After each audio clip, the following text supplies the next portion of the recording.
اس لیے ہم اس مقصد کو سمجھیں. یہ بیعت کا خاص تعلق ہوتا ہے کہ اس تعلق سے رب کے ساتھ تعلق مضبوط ہو جائے. تو اس نوجوان کی ماں اس نے قدم پلٹے پریشانی میں جانے لگی. حسن بصری نے آواز دے کے وضاحت کر دی, کہا اس نوجوان کا جنازہ کیسے پڑھاؤں جو پوری زندگی رب کے در پہ نہیں جھکا, پوری زندگی رب کو پکارا تک نہیں. بعض علماء نے لکھا ہے حضرت حسن بصری کا تعلق اس علماء کی قافلے سے تھا جن کے نزدیک بے نمازی کا جنازہ نہیں پڑھایا جاتا تھا.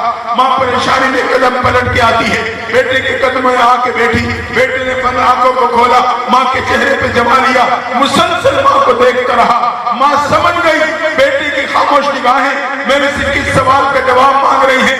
سوچنے لگی اسے کہوں تو کیا کہوں, اسے بتاؤں تو کیا بتاؤں. دل ہی دل میں تڑپتی رہی, مگر بیٹے کا مسلسل دیکھنے میں ماں کو برداشت نہ ہوا.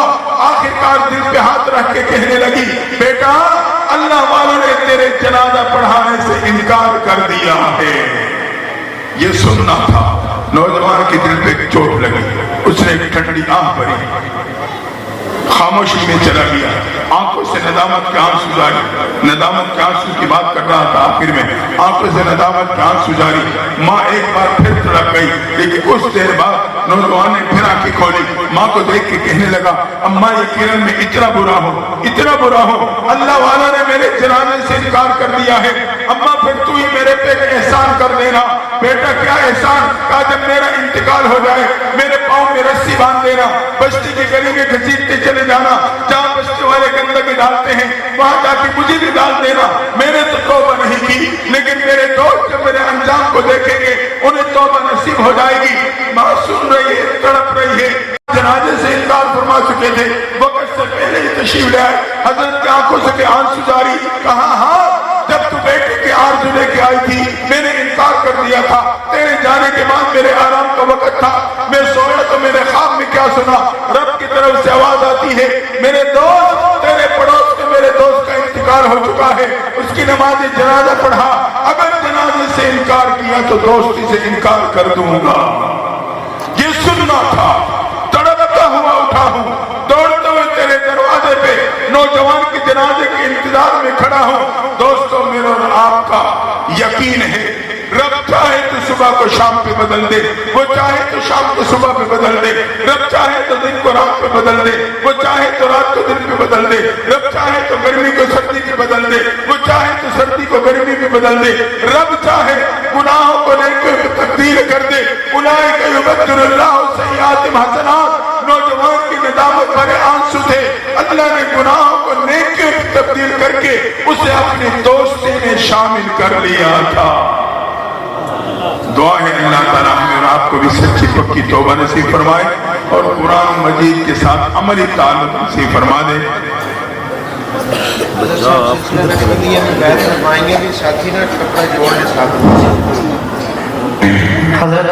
مرشد سے رابطہ رکھتا ہے اپنی کیفیات اپنے وظائف کے حوالے سے, چونکہ آج کل ہر بندہ ذمہ داری میں مصروف ہے.